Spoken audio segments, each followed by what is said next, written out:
Okay, now I am discussing importance of velocity time graph in uniform motion. What is uniform motion? In which the object cover equal distance in equal interval of time, and at every point of this motion the velocity is same.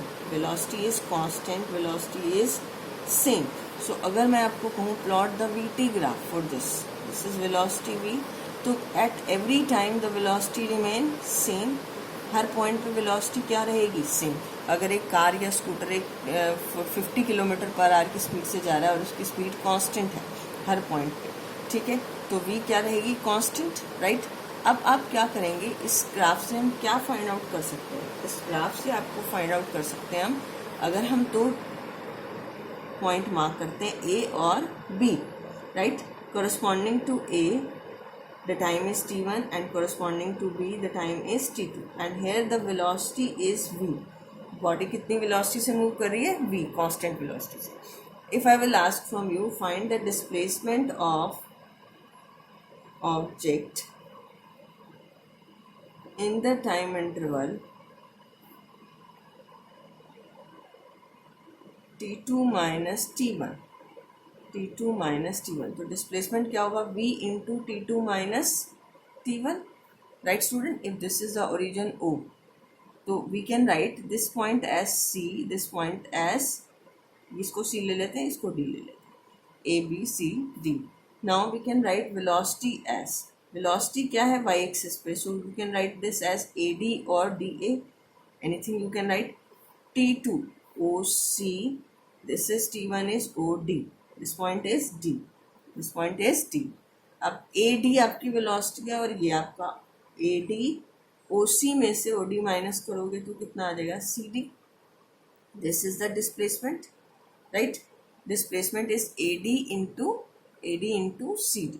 So what is ad? It is its length and it is its breadth. So this becomes the area of rectangle a b c d. ये किसके equal हो गया? This is equal to area of rectangle a b c d. This means displacement अगर आपको find out करनी हो, ये displacement किस में थी? In the time interval t2 minus t1. तो this is the area of rectangle a b c d, right. अगर आपको, it means what is the importance of this graph? Area under VT graph will give you the displacement of object in the time interval.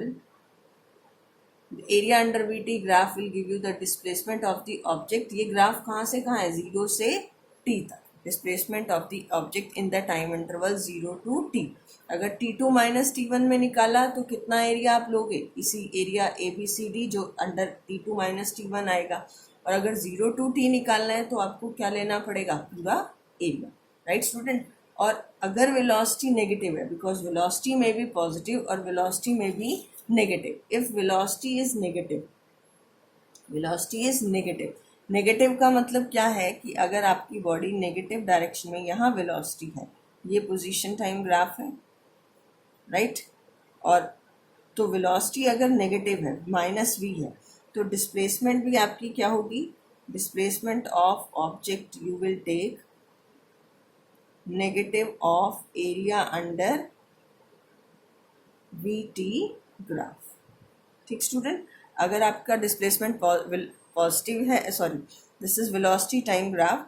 अगर velocity positive है तो displacement भी positive, अगर velocity negative है तो displacement भी negative. अब इसका एक एग्जांपल करते हैं. फाइंड, एक क्वेश्चन करते हैं. Find the displacement of object, find the displacement of object in the time interval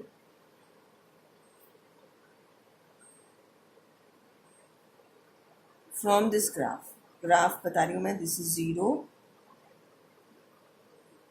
this is 0 to 5 second and this is 2 second, sorry, this is total 7 second. यहाँ time हो गया, right. और यहाँ क्या आएगी? वेलोसिटी. यहाँ वेलोसिटी ले लेते हैं 10 मीटर पर सेकेंड और यहाँ पर भी वेलोसिटी कितनी ले लेते हैं? -10 metre per second, right student. ये वेलोसिटी गिवन है. तो अब आपको पहले फाइंड आउट करनी है find the displacement of the object in 0 to 5 seconds, second 5 to 7 seconds, and third is 0 to 7 second. तो 3 टाइम इंटरवल है 0 से 5 सेकेंड्स में. पहला हमारे पास क्या है 0 to 5 सेकेंड. डिस्प्लेसमेंट क्या होगी? Area under this graph, area under VT graph. तो एरिया अंडर वीटी ग्राफ ये क्या है? एक रेक्टेंगल है. क्या है कि ये रेक्टेंगल जिसकी वाई एक्सिस पे स्पीड है और एक्स एक्सिस पे क्या है? टाइम. तो it is length into breadth. Length is 10 और ये कितना हो जाएगा? 5. तो इट इज 50 meter. Student area, this is v into t. You can say it is v into t, right? v 10 और time 5. Now in second 5 to 7 second. 5 to 7 seconds में displacement again आपकी एरिया अंडर होगी. अब time interval कितना होगा? 7 minus 5. Speed is -10 और time interval कितना होगा? 7 minus 5 that is equal to 2. Time interval लेना आपने. 7 में से किसको माइनस करोगे? 5 को. It is -20 metre per second. Now third in 0 to 7 seconds what is the displacement? अब आप इसको इसके साइन के साथ ऐड करोगे. 50 minus 20 दैट इज इक्वल टू 30 मीटर पर सेकेंड. और अगर मैं कहूँ व्हाट इज द डिस्टेंस, अगर डिस्टेंस निकालना है आपने तो आप क्या करोगे? इसको इसके साइन के साथ नहीं, इसकी पॉजिटिव वैल्यू के साथ ऐड करोगे. It comes out to be 70 meter. Sorry student, here it is 30 meters. ठीक है, the distance is here 30 meter and here it is 70 meter. Is it clear? So this is length into breadth. Length is 10 और breadth is this. Length is here -10 and breadth is 7 minus 5 that is 2. Clear? So here अगर velocity negative है तो displacement भी क्या होगी? Negative. I hope now both the graphs are clear to you. Importance of position time graph and importance of velocity time graph. Velocity time graph से आप क्या find out कर सकते हैं? Displacement. Position time graph से क्या find out कर सकते हैं? Velocity. Right? वहाँ हम slope use करेंगे, यहाँ हम area under VT graph use करेंगे. Clear student? Okay, thank you. Have a nice day.